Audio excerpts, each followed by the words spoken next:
Rathore sir, America और America के role की हम बात कर रहे हैं। इजरायल और ईरान के बीच में जिस तरीके के हालात हैं, ईरानी विदेश मंत्री ने साफ इनकार कर दिया है कि यूएस से कोई बात नहीं होगी। उधर रशिया ने अमेरिका को ऑलरेडी ट्रिलर दे रखा है। चीन के लिए जो बड़ी खबर आ रही थी कि भाई वहां पर हथियार पहुंचाया है चीन ने, वो भी स्पष्ट दिख रहा है। किधर जाता हुआ दिख रहा है ये युद्ध? हालात कैसे बन रहे हैं? जी मेरी तरफ से आपको, व्यास जी और डॉक्टर साहब को नमस्कार।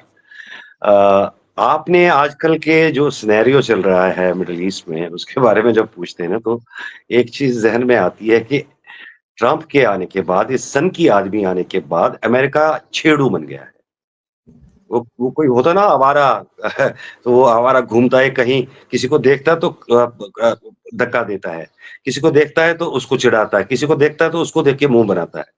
तो यही हाल अमेरिका का हो गया है। आपने देखा खासकर जो इंडिया पाकिस्तान के दरमियान जो संघर्ष चला था, उस दौरान भी और उसके बाद भी उसकी कल्मिनेशन से थोड़ा वक़्त पहले उसने एक ट्वीट के ज़रिए घोषणा की थी कि उनकी वजह से इंडिया और पाकिस्तान सीज़ फायर के लिए तैयार हो गए हैं और बदले में इनाम में उन्हें कारोबार दे दिया जाएगा अमेरिका की तरफ से। तो यहाँ पे जो बात अब इज़राइल की हम कर रहे हैं, तो इज़राइल एक ऐसा मुल्क है जो अमेरिका के लाड की वजह से एक ऐसे दरिंदे की सूरत में उभर के आया है, जिसने रीजन में तबाही मचा के रख दी है। आप अगर इज़राइल की हिस्ट्री देखेंगे 1967 से, Israel has always been an aggressor. वो एग्रेसर किस तरह बन गया और उसका एग्रेशन क्यों चलता है? बिकॉज़ उसके पीछे अमेरिका है, अमेरिका का हर तरह का साथ है, अमेरिका पैसे देता है, अमेरिका हथियार देता है, अमेरिका मॉरल सपोर्ट देता है, अमेरिका इंटरनेशनल पे पॉलिटिकल सपोर्ट देता है, जिसकी वजह से इज़राइल एक ऐसे फ्रैंकेस्टाइन की तरह तैयार हो गया है, जो अमेरिकन इंटरेस्ट्स की रीजन में सेफगार्डिंग करते-करते एक फ्रैंकेस्टाइन की सूरत इख्तियार कर गया है और आम लफ्ज़ों में देखा जाए तो अक्सर इसे अमेरिका ने रीजन में अपने इंटरेस्ट के लिए ही इस्तेमाल किया है। जो ताज़ा ये वाक़या है, इसमें भी अगर आप देखेंगे कि ट्रंप का ट्वीट जब इज़राइल ने हमला किया ईरान पे, तो उस वक़्त ट्रंप ने बताया कि हमारा तो इसमें कोई हाथ नहीं है, लेकिन मुझे पता था, आई वाज़ नोइंग। तो ये काफ़ी है ये कहने के लिए कि अमेरिका इस हमले में बराबर का शरीक था और अमेरिकन पॉलिसी साज़ और सिक्योरिटी एजेंसीज़ और इज़राइली जो इंटेलिजेंस एजेंसीज़ हैं, उनका आपस में कोऑर्डिनेशन के साथ ये जो ईरान को निशाने पे लिया गया। बात ये थी कि न्यूक्लियर नॉन प्रोलिफरेशन के लिए बात चल रही थी और इस हवाले से अमेरिका और ईरान के दरमियान एक डील की बात चल रही थी और शायद वो आखिरी लम्हात में भी थी, आखिरी मरहले में थी। लेकिन अमेरिका चाहता था कि ये डील उनके इच्छा के मुताबिक, उनकी इच्छा के अनुसार हो और न्यूक्लियर आर्मामेंट के हवाले से एक तो ईरान को स्ट्रिप किया जाए और अगर न्यूक्लियर जो प्रोग्राम है उनका वो बिल्कुल उस तरह का रहे कि वो हैंडीकैप्ड रहें और उस पे भी अमेरिका क्या गलबा रहे या अगर वो पीसफुल पर्पसेस के लिए भी इस्तेमाल करता है ईरान, तो उसमें भी उनका गलबा रहे। तो वो कैसे किया जा सकता था? उसके लिए अमेरिका के ज़हन में ये आया कि अपने पिछड़ेपन को इस्तेमाल करके ईरान पे हमला कराया जाए, तो ईरान घुटने पे आके इज़राइल की माइट जो उन्होंने दिखाई है निहत्थे लोगों पे, बच्चों पे, बूढ़ों पे, बुज़ुर्गों पे, लाचारों पे, गरीबों पे, जिनको कोई मतलब सहारा नहीं था गज़ा में, ये साल ड डेढ़ साल उन्होंने जो हाल किया है, उसकी बिना पर इज़राइल समझ बैठा था और अमेरिका भी समझ बैठा था कि हर जगह उनको वैसा ही रिस्पॉन्स मिलेगा। बट जब से ईरान पे सैंक्शंस लागू हो गई हैं, तब से अ, शायद ईरान ये चीज़ छुपाने में कामयाब हो गया है कि वो किस तरह की प्लानिंग करता था कि मुमकिन हमले, उर्दू में एक लफ्ज़ होता है मुमकिना, पॉसिबल।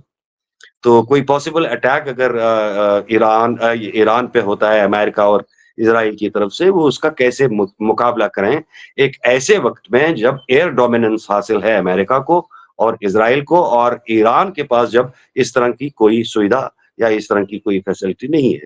तो उन्होंने तैयारियाँ की थी और जब वो जवाब देने पे आए, तो उसको सही मानों में कहा जा सकता है, जिसे हम कहते हैं ना मुँह तोड़ जवाब दिया जाएगा। ये मुंहतोड़ जवाब हमने पिछले अरसे में recent days we have heard a number of times मुंहतोड़, लेकिन आज ईरान ने वो प्रैक्टिकली दिखाया। अब अमेरिका इस मकमसे में है, इस दुविधा में है कि अगर मैं इन्वॉल्व हो गया तो शायद मेरा भी हाल वैसा ही ना हो। पता नहीं ईरान ने और क्या-क्या चीज़ें छुपा के रखी हैं और ईरान भी इस वक़्त ये बावर कराने में कामयाब हो गया है कि there is lot yet to show. तो दूसरी बात जो यूएस की है प्रॉब्लम वो ये है कि यूएस ऑलरेडी डेट में चला है, ट्रिलियंस ऑफ डॉलर्स हैं 34 ट्रिलियन डॉलर के करीब डेट में चल रहा है अमेरिका, उनकी ये प्रॉब्लम है। दूसरा जो इंटरनल अपोजिशन है, अमेरिकन हैज़ सीन वॉर्स।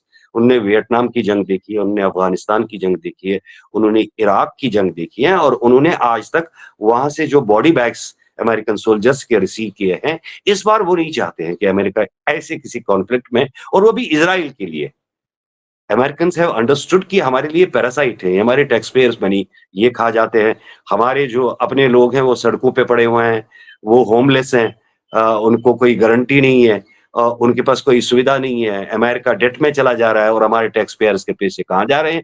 वो इज़राइली के ऐश के लिए जा रहे हैं और इज़राइली ऐश कर रहे हैं और साथ में उनको सिर्फ़ इतना करना है कि अड़ोस-पड़ोस के देशों को मतलब दबा के रखना है, उनको डरा के रखना है। दिस टाइम अ, जो हिस्ट्री है वो उलट गई और अब लेने के देने पड़ गए हैं और अमेरिका इसलिए बहुत फूँक के कदम उठा रहा है। लेकिन इस बीच में सबसे बड़े जो अचंभे में हैं और शॉक में हैं, वो हैं इज़राइलीज़।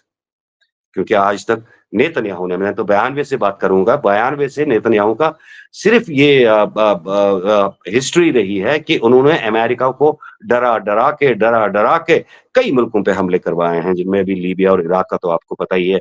ईरान के बारे में वो बहुत पहले से कहा था, आज नहीं कल बनाएँगे, ये तो आज की बात नहीं है। ये तकरीबन पिछले 32-30 साल से नेतन्याहू कहता आ रहा है कि आज नहीं कल ईरान के पास एटम बम होगा। लेकिन आज आप देखते हैं कि ये जो अमेरिकन सेक्रेटरी ऑफ स्टेट हैं चाहे ट्रम्प उनको कितना कंट्राडिक्ट करे लेकिन ट्रम्प जैसे पागल सभी नहीं हैं। वो अपने लोगों से मशवरा करके अपनी इंटेलिजेंस गैदरिंग जो है उसकी बुनियाद पे उसने कहा कि ईरान के पास ऐसी कोई चीज़ नहीं। तो ये सब देख के आपको ये समझने में आसानी हो जाएगी जो मेरा मानना है कि वो हर कदम जो अमेरिका के इस वॉर में शामिल कराने के लिए इज़राइल ने किया, उसमें उसको मुँह की खानी पड़ी है और अमेरिकन इस वक़्त अपना फ्यूचर और अपना इस वॉर में वो तो पर तोल रहे हैं कि अगर हम इसमें उतरें, तो कहीं हमारा हाल अफ़गानिस्तान वाला ना हो और कहीं हमारा हाल वियतनाम वाला ना हो। तो इस बार इसीलिए अदरवाइज़ अमेरिका तो ऐसी किसी बैंडवैगन में उसको सोचने की ज़रूरत नहीं पड़ती है। आपको भी मालूम है सर को भी मालूम है, डॉक्टर साहब को भी मालूम है कि अमेरिका एकदम से उतरता है और ट्रम्प की जो इनिशियली लैंग्वेज थी, उससे सिर्फ़ ये साफ-साफ ज़ाहिर हो रहा था कि अभी के अभी अमेरिका इस जंग में शामिल होगा। लेकिन ट्रम्प इज़ ट्रम्प और शायद आपको आपके ही प्रोग्राम में मैंने कहा था he does not move any opportunity to surprise people and this time he has surprised Israel and बिल्कुल, Jewish बिल्कुल। inside America.